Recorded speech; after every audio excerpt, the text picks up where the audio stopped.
What is up, car addicts? In this video will be customized of a 1967 Shelby GT500 in the Crew 2. Here's the car right here. It's a very, very nice car.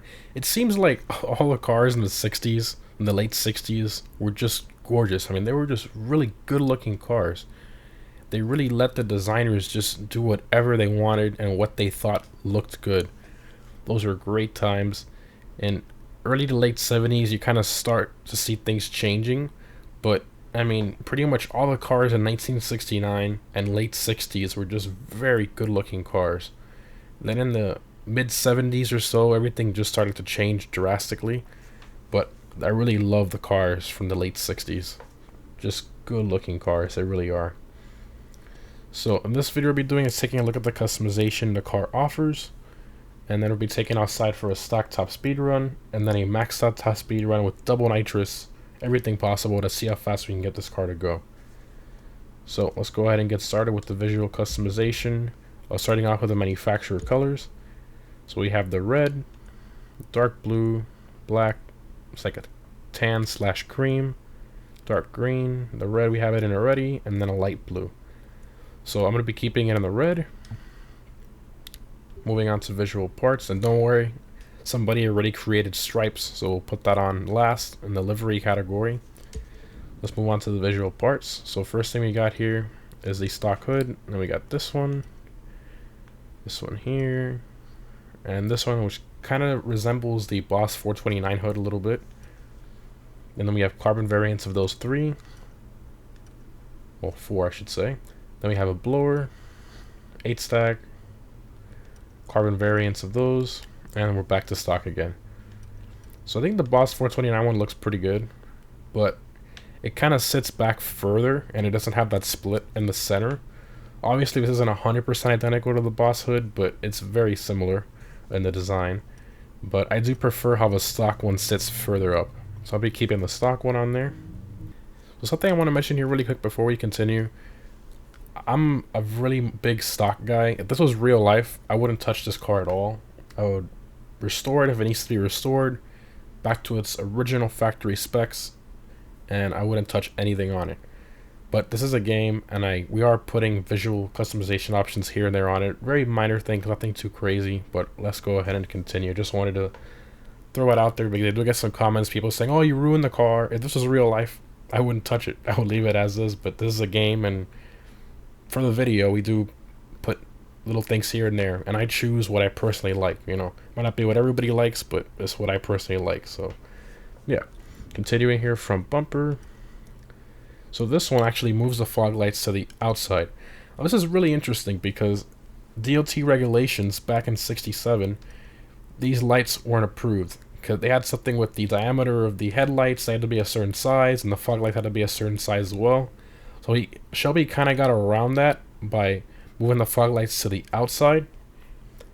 And for some states, it wasn't for all states, so it's really weird. Some 67 GT500s have the fog lights like this, and others have it like this. So depending on what state it was built for, they were like that. It's really interesting. Continuing here, we have aftermarket headlights here. Then we have the fog lights turning into intakes. That's interesting. Okay. And then here we have our first front splitter upgrade. So this is very similar to the Boss 302 front splitter. You can kind of see the pattern here. A lot of Boss style upgrades and options for the GT500. That's really interesting. But not a bad thing. I mean, I like that. I like to see OEM style parts for other gens. It's really cool. Moving on, these are just the different headlights and grill options we already saw. Our second front splitter option is painted and a little smaller. You can see the difference there. Again, all the headlight options. Our third front splitter is a lot larger, and then it turns the turn signal indicators into little intakes with a chrome trim. Again, different headlight options. Our fourth splitter is the same one, well, very similar to that one, with a little reinforcement struts, and then again, different headlight options in that. Then our fifth front splitter is very modern looking. It's very low, and then it's got these like chrome rectangular intakes with a carbon front lip. That's really interesting. And then our sixth and last front splitter. It's like more track focused. So you have this, I want to say plastic, I guess, because flat black. It's like a plastic front splitter and little reinforcement struts, and then an exposed intercooler there and canards on the sides. I mean, it's very track focused. I'm not really a fan of that type of stuff. And then all the headlights and all that. So what I'm gonna be choosing, I'm gonna go with I like the fog lights in the center, and I'm gonna go with a Boss 420 Boss 302 style front splitter. I like that. I think it looks pretty good. Saw that there. Moving along, front fender. So this car does have a wide body, very subtle. It doesn't have all those crazy rivets and all that stuff. I would have preferred it to be a little more smooth. I feel like it bulges out a lot. It's like in your face, wide body. I mean, it does look pretty cool from the front end. It doesn't look as flat as this one. But again, I wish they would have done something in the middle. It's a little bit too large. But I'm going to throw it on there anyways. Again, it's a game. Why not? Let's just do it. So, wheels. So I went through all the wheels already. And I wanted to find some similar to the Eleanor from the 2000 film, 360 Seconds. Also similar to the Cobra and the GT40 and all that. So I thought these looked pretty good on the car. With wheel number 37, I believe. It's going to be different for you depending on how many wheels you own. The number will be different. But if you look through them, you'll find it's like somewhere in the middle. So these are the ones I chose right here. If you guys want to see all the other wheel options, I'll scroll through them at this speed, at this angle. I'll put that at the end of the video, so you guys can kind of see how every wheel looks on the car and which ones you would have chosen yourself. But I'm going to be picking these. We'll do that in like lightly tinted. There's a second one there. Rim size. Do 1, 3. There we go. Well, 3 clicks up. I think that's a good size because obviously that's just ridiculous, and that's way too small. So we'll do 3 clicks. That, and the same for the back. 1, 2, 3. All right, looks pretty good. Moving along, caliper color. We have to go with red, obviously. Mirrors. So this one just blacks out the actual mirror itself, and it leaves the bracket chrome.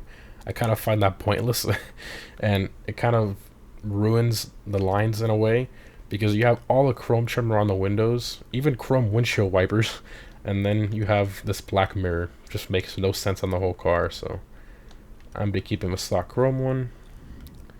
Side skirts.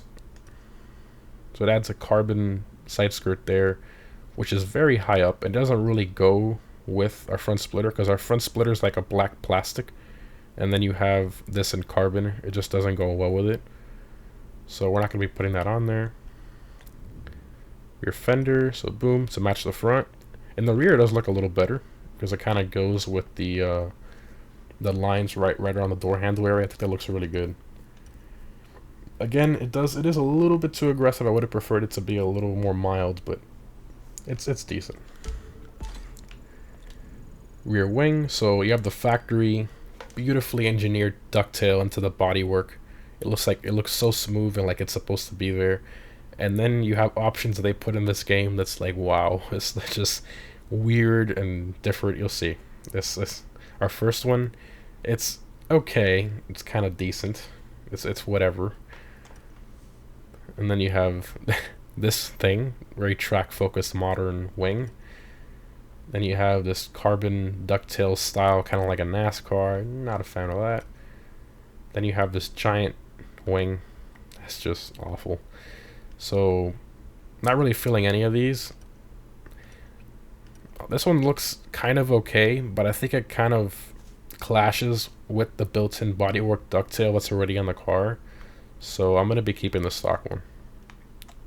Which, I mean, would you call the stock a spoiler? I guess you can call it like a ducktail. I like it. It's really nice.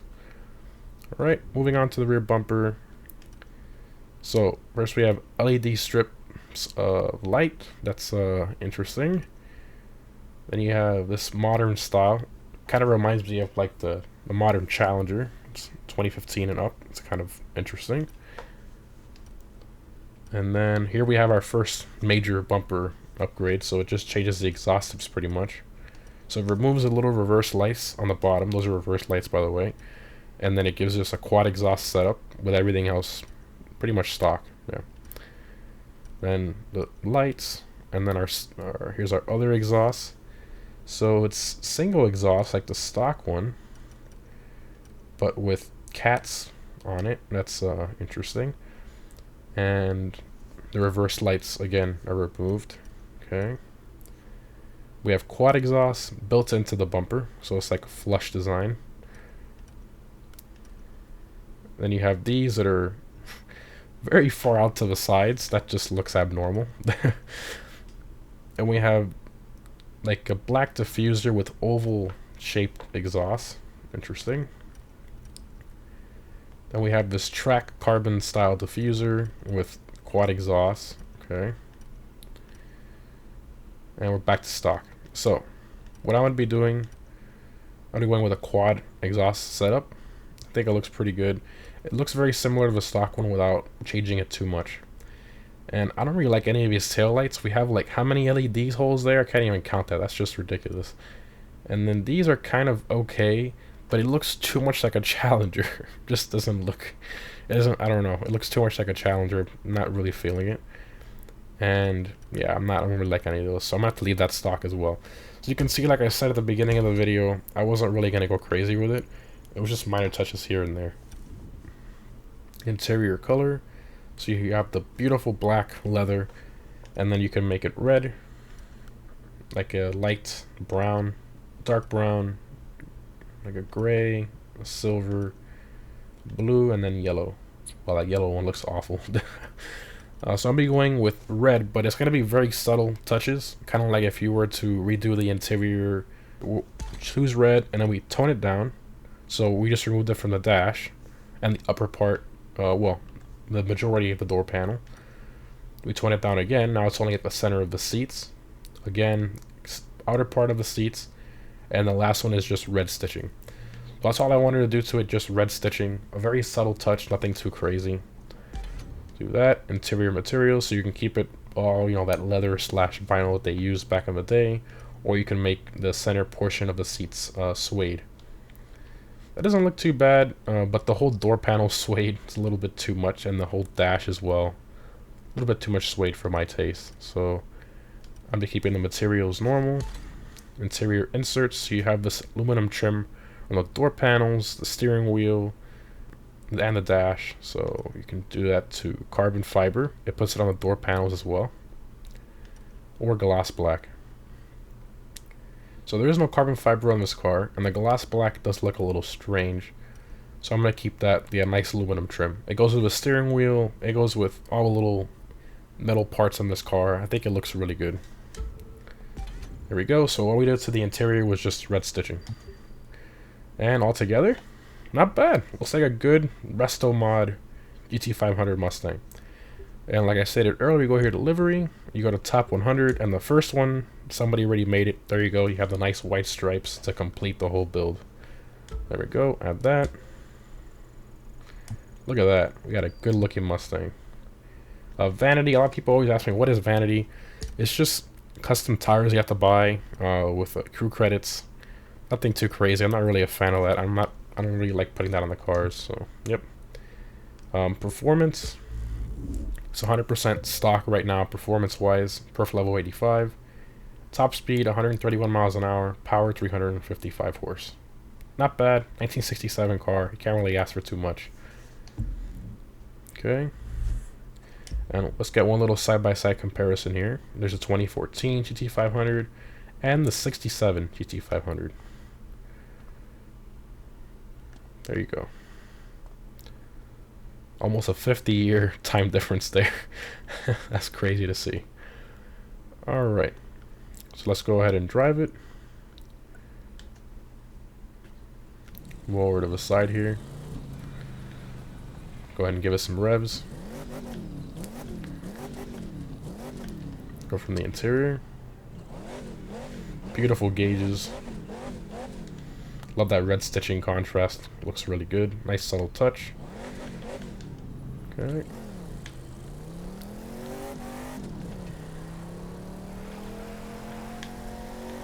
A little squirrely. Not bad. Went uphill now. Holds its own. Not bad at all. For a stock car, 1967.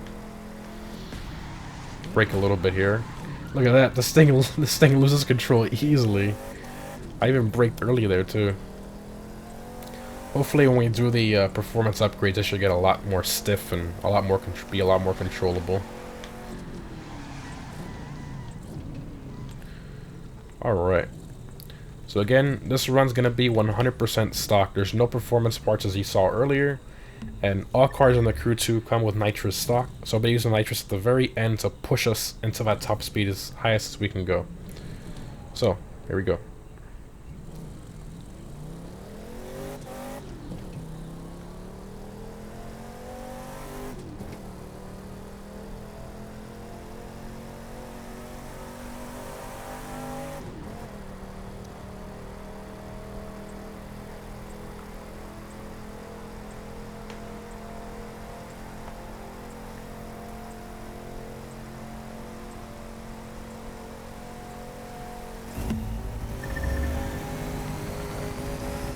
.146, doesn't want to go past that. It starts dying down. Alright, 138, not bad. My gosh, completely sideways there. This car's crazy. Awesome, awesome, awesome. So there you go, that was 100% stock. Now we're going to be doing is maxing it out, double nitrous everything, to see what this thing can really do.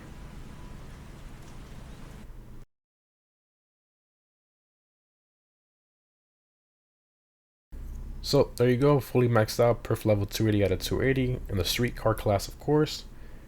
Top speed up to 225 miles an hour, that's crazy. Power up to 630. 0 to 63.4 seconds, not bad. Quarter mile in the mid-10s. Alright, pretty decent. Let's go ahead and see how it does.